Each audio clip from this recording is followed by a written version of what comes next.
Good evening, everyone. Respect, accountability, and safety are top priorities in the Jackson Police Department. We spoke with law enforcement here at home to see what the conversation is like on their end in the wake of these police killings. A local law enforcement tells WJTV's Melanie Dotson that coming home to family is their top priority. Melanie. Simply hopping into a police cruiser is not as simple as it sounds. Today, I took a ride alongside Sergeant Roderick Holmes, a Jackson police supervisor who's been working on the force for more than a decade. And during that time, he revealed the inner thoughts of what our local law enforcement agencies are dealing with.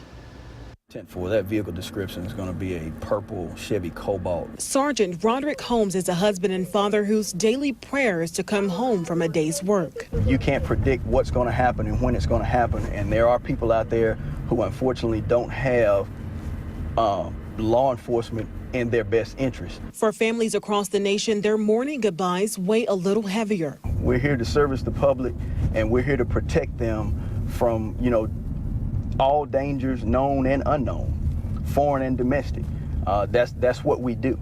It's a job that's full of surprises and not knowing if today will be their last. I tell my guys, again, rely on your faith, stay prayed up, rely on your training, because that's what we're trained to do, is to handle our job out here on this street. During our interview, news developed of a police-involved shooting in Kansas City, Kansas, where an officer later died after being shot by a fleeing suspect. As Holmes gathered his thoughts of the fallen officer, he shared an emotional comment on recent police killings. It saddens me.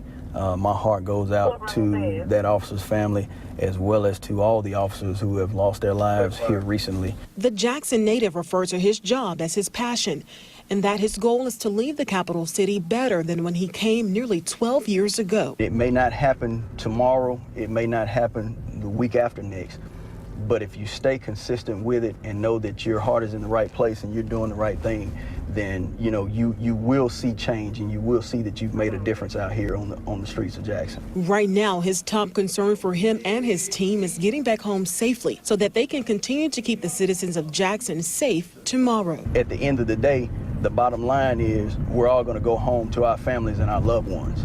That's non-negotiable. Jackson Police will hold a week-long Citizens Academy starting October 3rd.